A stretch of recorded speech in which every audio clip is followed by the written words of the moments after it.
जय हिंद मेरे प्यारे दोस्तों, हमारे इस चैनल नेक्स्ट टाइम में आपका स्वागत है। देखिए, बात करेंगे आज उत्तराखंड पीसीएस के लिए। पीसीएस में अगर आप प्रिपरेशन कर रहे हैं या प्रिपरेशन करने वाले हैं तो हमारा सिलेबस का जो ये सीरीज़ प्रोवाइड किया जा रहा है।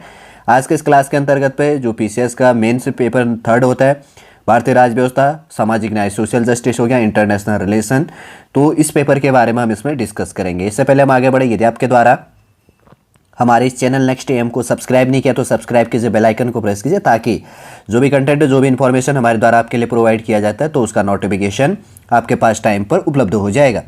देखिए, सॉलिड रूप से मैं समझाने की कोशिश करूंगा। इससे पहले भी मैंने प्री के 2 वीडियो बनाए अलग अलग वाले पे। फर्स्ट पेपर और जीएस का जो पेपर होता है, दूसरा सीसेट का जो पेपर होता है, फिर मेंस का जो फर्स्ट पेपर हिंदी, इंग्लिश और ऐसे राइटिंग का होता है, दूसरा हिस्ट्री और आर्ट एंड कल्चर रिलेट करता है, तो उसके बारे में बात करी। आज बात कर रहा हूं मैं 3rd नंबर का जो पेपर है, भारतीय राज्य व्यवस्था होगी, सोशल जस्टिस सामाजिक न्याय हो गया, इंटरनेशनल रिलेशन। 3 घंटे के अंतर्गत पे 200 नंबर का पेपर होता है। और थोड़ा सा जैसे पीसीएस यूपीएससी में आपने देखा होगा कि 250 नंबर का होता है, तो इसके अंतर्गत पे 200 का थोड़ा सा कम कर देता है। शब्दों का जो क्वेश्चनों का वेटेज है और जो मार्किंग का वेटेज है वो कम कर देता। बस लगभग अगर बात करेंगे तो सिलेबस कुछ चीज़ें रिलेट कर जाती हैं, ठीक है। और आपको वही किताबें पढ़नी होती। जब आप अगर इसका प्रिपरेशन करेंगे तो दोनों कंपैरिजन करेंगे, या उत्तर प्रदेश पीएससी, उत्तराखंड पीएससी और खासतौर पर यूपीएससी, अगर 3 चीज़ों को लेकर चलते तो तीनों में कंपैरिजन करेंगे तो बहुत सारा कॉम्बिनेशन मिल जाता है, ठीक है। वो कभी हम डीपली बात करेंगे। अभी पेपर 30 की हम बात कर लेते हैं। सबसे पहले भारतीय राजनीति का संवैधानिक ढांचा। देखिए, भारत के अंतर्गत पे जो राजनीति चलता है तो उसका संवैधानिक कॉन्स्टिट्यूशनल बेस के अंतर्गत पे क्या स्ट्रक्चर बेस है उसमें बात करी गई है। पहला टॉपिक है भारत में संवैधानिक विकास। देखिए, भारत के अंतर्गत पे संवैधानिक क्या विकास हुआ है या कैसे विकास हुआ, क्या चीज़ें हो जाती हैं, और उसके अंतर्गत में पूरा टॉपिक डिस्कस होता है। फिर है भारत, आप एम लक्ष्मीकांता की किताब ले लीजिए तो आपको सारा उसमें मिल जाएगा, ठीक है। कोई और देखने की आपको आवश्यकता नहीं पड़ेगी। चलिए अब आगे बात करते हैं भारतीय संविधान का निर्माण। देखिए, 1934 के अंतर्गत पे इसके प्रस्ताव को रखा गया था कि भारत के अंतर्गत भी कॉन्स्टिट्यूशन पे संवैधानिक चीज़ें चलनी चाहिए। तो उसके बाद में इसको शुरू हो गया था। बहुत सारी उसके अंतर्गत आप जैसे चलता है कि कब इसका गठन किया गया, कौन सी कब अंतरिम एटसेट्रा, जो भी सारी बैठकें हुई तो आप पढ़ते हैं तो आप जानते हैं। तो भारतीय संविधान का जो निर्माण संबंधी है, कब से शुरू हुआ, कब फाइनल इसका प्रोसेसिंग हुआ था और कब से इसको लागू किया गया था, आप जानते हैं। फिर है इसका उद्देश्य क्या है और इसका महत्व क्या है। किसी चीज़ का उद्देश्य क्या होता है, किसी जो कॉन्स्टिट्यूशन बेस के निर्माण की बात कही गई तो इसका पर्पज़ क्या है, या इसकी वैल्यू, महत्व एटसेट्रा जो भी चीज़ें इंक्लूड हो जाती है तो क्यों है, वो सारा का सारा इसमें आ जाता है, ठीक है ना। फिर बात करेंगे भारतीय संविधान की मूल विशेषताएं। देखिए, इंडियन कॉन्स्टिट्यूशन बेस के अंतर्गत पे इसकी विशेषताएं क्या है, किसी चीज़ का उद्देश्य क्या है, महत्व क्या है, विशेषता क्या है। फिर जो मौलिक अधिकार क्या है, आपके जैसे समानता का अधिकार, स्वतंत्रता का अधिकार, शोषण के विरुद्ध, धार्मिक, सांस्कृतिक और संवैधानिक उपचारों का अधिकार, जो भी अधिकार इसमें आ जाती है। तो जो भी यहाँ पर 14 से लेकर 32 तक है तो आपने पढ़े होंगे। तो कभी कभी एग्जामिनर डायरेक्टली पूछ देता है छोटे पेपरों के अंतर्गत पे, नॉर्मल जैसे ग्रुप BCD है जो भी आ जाता है, तो मौलिक अधिकार किस कॉन्स्टिट्यूशन बेस के अंतर्गत पर कौन सा मौलिक अधिकार है और कितने मौलिक कर्तव्य, आपका क्या कर्तव्य होना चाहिए, क्या चीज़ें हैं, वो चीज़ों का ले। फिर उसके बाद में आ जाता है राज्य के नीति निर्देश तत्व, क्या क्या चीज़ें हैं यहाँ पर।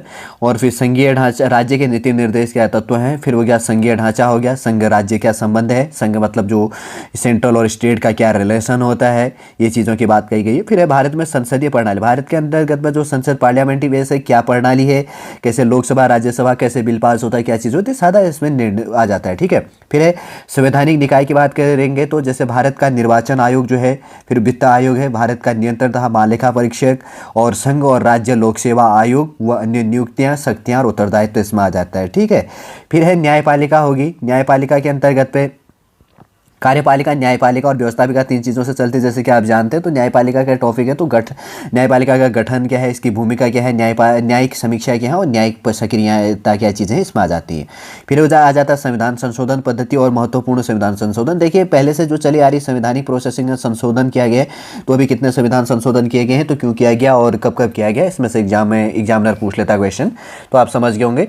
फिर देखिए, भारतीय राजनीति बेस के अंतर्गत पे संघीय कार्यपालिका होगी, राज्य कार्यपालिका हो गया, संघ के अंतर्गत की कार्यपालिका क्या चलती है और राज्य की कार्यपालिका क्या चलता है। फिर संसद और राज्य विधान। देखिए, जैसे पार्लियामेंट संघीय बेस के अंतर्गत पे, पार्लियामेंट्री बेस के अंतर्गत पे वर्क होता है, और राज्य के अंतर्गत पे विधानमंडल। राज्य के अंतर्गत पे कोई बिल पास करना तो विधानमंडल, विधायक का, जैसे कहते हैं ना कि विधानसभा जो भी चलती है तो उसके अंतर्गत पे तो विधान जो मंडल है तो इस प्रकार से चलता है राज्य में। फिर है भारत में चुनाव प्रणाली क्या है, अभी हाल ही में चर्चाएं आ रही हैं, तो थोड़ा सा करंट अफेयर भी रिलेट आ जाता है। वन नेशन वन इलेक्शन जो पद्धति कहा जाता है, क्योंकि अलग अलग स्टेटों में अलग अलग इलेक्शन होता है या सेंट्रल स्टेट, तो पूरा एक करने की बात कही गई है। कभी इसमें भी हम बाद में बात करेंगे। भारत में चुनाव जो प्रणाली है, फिर उसके बाद में जन प्रतिनिधित्व अधिनियम की मुख्य विशेषताएं क्या है। देखिए दूसरा टॉपिक है जन प्रतिनिधित्व अधिनियम की मुख्य विशेषताएं। फिर है राजनीतिक दल और दबाव समूह। राजनीतिक दल कौन कौन से और दबाव समूह की क्या बात कही जाती है। फिर है क्षेत्रीय राजनीतिक दलों की भूमिका। देखिए क्षेत्र के अंतर्गत पर, स्टेटों के अंतर्गत पर जो राजनीतिक दल हैं, छोटे छोटे दल बन जाते हैं, तो उनका क्या भूमिका रहता है राज्य के अंतर्गत पर, तो सारा एग्जाम में रिलेट हो जाता है। फिर लोक जवाबदेही होता है, जैसे लोक जवाबदेही के अंतर्गत पर संसद में होता है कार्यपालिका और न्यायपालिका जो बीच होते हैं, तो लोक जवाबदेहिता के जो प्रमुख घटक हैं, संसद हो गया पार्लियामेंट्री बेस के अंतर्गत पर, लोकसभा और न्यायपालिका। फिर है नागरिक और प्रशासन के अंतर्गत पे नागरिकों की शिकायतों के निवारण के संस्थान और तंत्र हो गया। फिर नागरिक मंच हो गया और केंद्रीय सतर्कता आयोग और लोकपाल तथा लोकायुक्त। देखिए प्रेस हो गया, समाचार पत्र और इलेक्ट्रॉनिक मीडिया जो भी चलता है माध्यम के अंतर्गत पे। नीति निर्माण का पर प्रभाव और जनमत हो गया, निर्माण और लोक शिक्षा तथा भारतीय प्रेस परिषद। ठीक है। फिर है भारत में प्रशासनिक व्यवस्था की बात करेंगे, तो भारत में प्रशासनिक प्रणाली का मूल्यांकन और प्रगति होगी।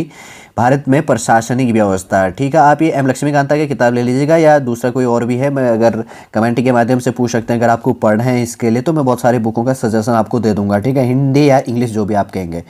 तो सबसे पहले बात करेंगे तो भारत में प्रशासनिक प्रणाली का मूल्यांकन और प्रगति हो गया। फिर संघ सरकार के अंतर्गत मंत्रिमंडल सचिवालय, केंद्रीय सचिवालय, प्रधानमंत्री कार्यालय हो गया। फिर नए राज्यों के गठन की मांग। फिर है राज्य सरकार हो गया, राज्य सचिवालय, मुख्य सचिव, विभाग और निर्देशालय, बोर्ड, निगम और आयोग हो गया। ठीक है। फिर है भारत में संघ राज्य क्षेत्रों तथा अन्य विनिर्दिष्ट राज्यों तथा क्षेत्रों का प्रशासन। फिर है भारत में सिविल सेवाएं, प्रकार कैसे हैं, इसकी विशेषताएं क्या हैं, भूमिका क्या है, कार्य और निष्पादन क्या है। इनके बाद में फिर जिला प्रशासन चलता है। फिर उसके बाद में प्रशासनिक अधिनिर्णय। भारत में विभिन्न प्रकार के प्रशासनिक जो अधिकरण हैं उनकी बात कही जाती है। लोक अदालत और विधि संबंधी जागरूकता अभियान जो चलाए जाते हैं। फिर है भारत में प्रशासनिक सुधार जिनसे विभिन्न आयोगों और समितियां सम्मिलित किया। अनेक प्रकार के भारत में प्रशासनिक सुधार जिनसे क्या किया गया, विभिन्न जो आयोग हैं और समितियां शामिल इसके अंतर्गत पे की गई है। फिर है पंचायती राज की बात करेंगे तो विकास प्रशासन हो गया, जिसके अंतर्गत संस्थाएं, नीति परिवर्तन व युक्ति होगी, समस्याएं और चुनौतियां इसके अंतर्गत पा जाती हैं। स्थायी शासन की बात करें तो 73वां संविधान संशोधन और 74वां संविधान संशोधन काफ़ी इंपॉर्टेंट हो जाता है। इसके अंतर्गत 29 और 18 समथिंग जो विषय हैं उनके बारे में बात हो जाती है। ठीक है। फिर भारत में शहरी स्थानीय निकायों और पंचायती राज संस्थाओं का जो स्वरूप है, देखिए शहरों के अंतर्गत पे निकाय चलती है, जैसे नगर निगम, नगर पालिका, नगर परिषद एटसेट्रा, और गांव के अंतर्गत पंचायती राज संस्थानों जो एटसेट्रा यहाँ पर इंक्लूड हो जाता है। तो थोड़ा सा कंपैरिजन हो जाता है यहाँ पर, ठीक है। थोड़ा सा समझना टॉपिक को, जो लिखा है मैं वही बात करूंगा और आप रिलेट कर लेना। भारत में शहरी स्थानीय निकायों और पंचायती राज संस्थाओं का स्वरूप। फिर है शहरी स्थानीय निकायों और पंचायती राज संस्थाओं के वित्त पोषण के साधन क्या है। फिर आ जाता है राज्य वित्त आयोग और राज्य चुनाव आयोग आ जाता है। फिर उसके बाद में विकेंद्रीयकृत और आयोग की आयोजना की बात कही गई। ठीक है। फिर भारत में लोक प्रबंधन हो गया। निम्नलिखित के संदर्भ में लोक प्रबंधन की बात करें तो इसके अंतर्गत पर जो लोक प्रबंधन होता है, विनियामक शासन हो गया, नियम और कानून प्रशासन हो गया, सिटीजन सेंट्रिंग गवर्नेंस हो गया, नागरिक केंद्रित शासन जिसको कहा जाता है, ई गवर्नेंस हो गया, सेवा का अधिकार हो गया, सूचना का अधिकार, समाधान योजना होगी और बजटीय सुधार हो गया, उपभोक्ता संरक्षण हो गया। प्रशासन में सत्यनिष्ठा जिसमें भारत में भ्रष्टाचार के निवारण एवं कदाचारों की रोकथाम के उपाय शामिल हैं। ठीक है। मानव संसाधन एवं सामुदायिक विकास, रोजगार एवं विकास की बात करेंगे तो मानव संसाधन प्रबंधन एवं मानव संसाधन विकास तथा भारत में इसके संकेत, भारत में बेरोजगारी की समस्या की प्रकृति एवं प्रकार, केंद्र सरकार एवं उत्तराखंड सरकार की योजनाएं, क्योंकि उत्तराखंड की बात करें तो सेंट्रल और स्टेट का रिलेट हो जाता है। जिस स्टेट का प्रिपरेशन कर रहे हैं तो उसका आ जाता है, जैसे हम उत्तराखंड PSC का चल रहा है, PCS का, तो उत्तराखंड सरकार की योजनाओं की बात कही जाएगी। फिर है ग्रामीण विकास एवं सामुदायिक विकास योजनाएं, केंद्र एवं राज्य प्रायोजित योजनाओं सहित संबंधित संस्थाओं एवं संगठनों की भूमिका होगी। फिर उसके बाद में शिक्षा की बात करेंगे तो एजुकेशन जो चलता है, तो पहला टॉपिक है मानव संसाधन के विकास एवं सामाजिक परिवर्तन में शिक्षा की भूमिका। दूसरा टॉपिक है भारत में शिक्षा की पद्धति, समस्याएं एवं मुद्दे क्या है, सार्वभौमिकरण एवं व्यवसायीकरण सहित हो गया। फिर है महिलाओं तथा अन्य सामाजिक एवं आर्थिक रूप से वंचित वर्गों तथा अल्पसंख्यकों के लिए शिक्षा। फिर है शिक्षा का जो अधिकार है, उत्तराखंड में सर्व शिक्षा अभियान तथा राष्ट्रीय माध्यमिक शिक्षा अभियान। फिर है उत्तराखंड के उच्च प्राविधिक एवं व्यावसायिक शिक्षा की जो स्थिति है उसके बारे में। फिर शिक्षा के उन्नयन में विभिन्न संस्थाओं की भूमिका, केंद्र राज्य तथा अन्य संगठनों सहित यहाँ पर इंक्लूड हो जाता है। फिर हेल्थ स्वास्थ्य संबंधी जो चीज़ है, मानव संसाधन के विकास के एक संगठक के रूप में स्वास्थ्य। दूसरा टॉपिक है भारत तथा उत्तराखंड में स्वास्थ्य देखरेख प्रणाली। फिर है स्वास्थ्य संकेत। फिर है विश्व स्वास्थ्य संगठन हो गया, इसका उद्देश्य संरक्षण कार्य एवं कार्यक्रम। फिर आ जाता है स्वास्थ्य देखरेख प्रणाली में सार्वजनिक एवं निजी क्या भागीदारी है। फिर है राष्ट्रीय ग्रामीण स्वास्थ्य मिशन तथा अन्य संबंधित इसके अंतर्गत पर योजनाएं होगी।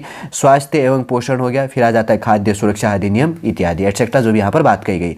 फिर है सामाजिक कल्याण एवं सामाजिक जो विधायन है, जिसमें परिवर्तन के तत्व के रूप में सामाजिक विधायन तत्व इंक्लूड हो जाता है। समाज के असुरक्षित वर्गों के लिए सामाजिक विधायन एवं योजनाएं केंद्र एवं राज्य। जैसे समाज के असुरक्षित वर्ग आप देखते हैं ना, शेड्यूल कास्ट, शेड्यूल ट्राइब या ओबीसी अदर कास्टों के अंतर्गत पे बहुत सारे आप देखते होंगे समाज के अंतर्गत पे निकलते, तो उनके संरक्षण के लिए जो योजनाएं सेंट्रल बेस के अंतर्गत पे, स्टेट बेस के अंतर्गत पे प्रत्यक्ष या जब भी बनाए जाते हैं या पहले बनाए गए थे अभी बनाए जाते हैं, तो उनके बारे में पूछ लेता है करंट भी साथ में रिलेट करके। फिर आ जाता है नागरिक अधिकार संरक्षण अधिनियम 1955 हो गया। फिर आ जाता है शेड्यूल कास्ट, शेड्यूल ट्राइब अत्याचार निरोध अधिनियम 1989 में। फिर हो गया महिला एवं पारिवारिक हिंसा होगी रोकथाम अधिनियम 2005। बच्चे, महिलाओं एवं अल्पसंख्यकों आदि के संरक्षण एवं कल्याण हेतु सामाजिक विधायन हो गया।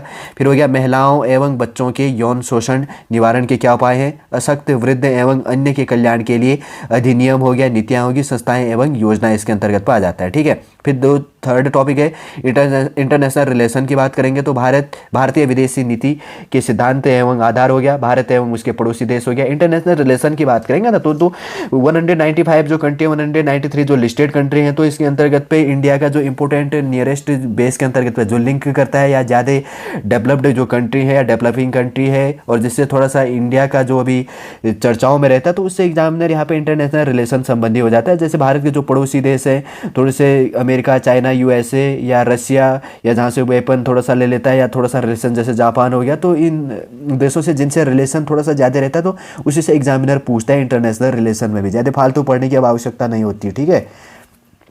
भारतीय विदेश नीति के सिद्धांत एवं आधार हो गया। फिर है भारत एवं उनके पड़ोसी देशों से, जैसे कि मैंने अभी बात करी थी आपको, वैश्वीकरण और विकासशील देशों पर इसका जो प्रशासन है उसकी बात कही जाती है। फिर है अंतर्राष्ट्रीय एवं क्षेत्रीय संगठन, संयुक्त राष्ट्र एवं उनके विशिष्ट जो अभिकरण है, जैसे क्षेत्रीय संगठन हो गया, दक्षेप हो गया, आसियान हो गया, यूरोपीय जो संगठन है, और उसके बाद में गुट निरपेक्ष आंदोलन हो गया, ओपेक एवं राष्ट्रमंडल आदि हो गया।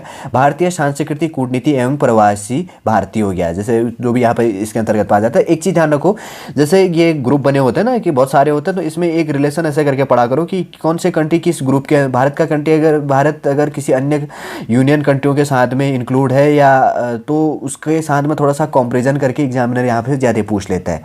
जैसे कोई ग्रुप है उसके अंतर्गत पे क्या, जैसे सार्क कंट्री है या अन्य है, यूरोपियन यूनियन बना है, आसियान कंट्री है, दक्षेप है, या कोई और यूनियन बने हुए हैं जैसे G20 कंट्री, तो ऐसे करके रिलेट कर देता है कि कौन कौन से देश इसमें इंक्लूड है। खासतौर पर अगर भारत उन देशों के साथ में, उन यूनियनों के साथ में जुड़ा हुआ है तो तब एग्जामिनर ज़्यादा पूछने की संभावना रहती है। फिर है उत्तराखंड राज्य राजनीतिक, सामाजिक एवं प्रशासनिक संदर्भ हो गया, तो उत्तराखंड की ऐतिहासिक, राजनीतिक एवं सामाजिक पृष्ठभूमि यहाँ पर आ जाती है।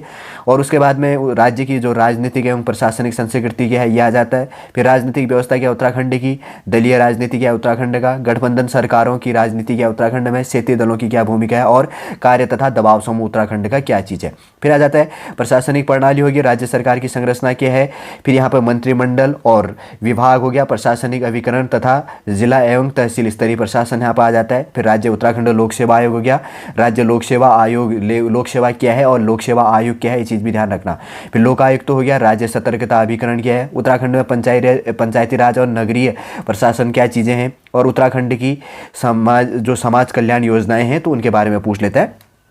फिर थोड़ा सा करंट अफेयर समसामयिकी घटना आ जाता है इस बेसों के अंतर्गत पर, राज्य स्तरीय, राष्ट्रीय स्तरीय और अंतर्राष्ट्रीय महत्व संबंधी। ठीक है। देखिए हमने बात करी थर्ड नंबर का जो पेपर है उत्तराखंड PCS बेस के लिए मेंस के अंतर्गत पे, तो जैसे भारतीय राज्य व्यवस्था से संबंधित जो टॉपिक थी, सामाजिक न्याय हो गया, सोशल जस्टिस से, और इंटरनेशनल रिलेशन क्या हो जाता है। ठीक है, काफ़ी इंपॉर्टेंट हो जाता है, कैसे आपको वर्क करना है, थोड़ा सा यहाँ पर रिलेट किया गया है सारा का सारा साथ में, तो आपको थोड़ा सा रिलेट करके आप पढ़ लीजिएगा, आपको कोई भी कन्फ्यूजन नहीं होगा। ठीक है ना, टॉपिकों के लिए आप थोड़ा सा जैसे इंटरनेशनल रिलेशन का यहाँ पे साथ में इंक्लूड किया गया। और उसके बाद में जैसे दूसरा जो टॉपिक था इसके अंतर्गत पे सोशल जस्टिस का, तो इसके साथ में इनके द्वारा इंक्लूड कर दिया गया, ठीक है ना, बीच में मिक्स कर दिया टॉपिक को। तो आपको मैंने शॉर्टली रूप से तो वैसे समझा दिया है। भारतीय राज्य व्यवस्था होता है, सामाजिक न्याय होता है तथा अंतर्राष्ट्रीय संबंध होता है। यदि आप आने वाले समय के लिए उत्तराखंड पीसीएस बेस के लिए प्रिपरेशन करना चाहते हैं, प्रिपरेशन कर रहे हैं, यदि आपको सिलेबस समझ में नहीं आया कैसे क्या चीज़ पढ़नी होती, क्या चीज़ होता है, तो कैसे क्या है, तो मैंने यहाँ पर शॉर्टली रूप से बहुत सी चीज़ें आपको शॉर्टली समझाने की कोशिश कर दी। उम्मीद करूँगा दोस्तों आप यहाँ पर समझ गए होंगे। इन्फॉर्मेशन हम यहीं पर समाप्त करते हैं। नेक्स्ट क्लास के अंतर्गत पे हम पेपर नंबर 4 के लिए डिस्कस करेंगे शॉर्टली रूप से। चलिए नेक्स्ट क्लास के अंतर्गत हम आपसे मिलेंगे। जय हिंद, जय भारत।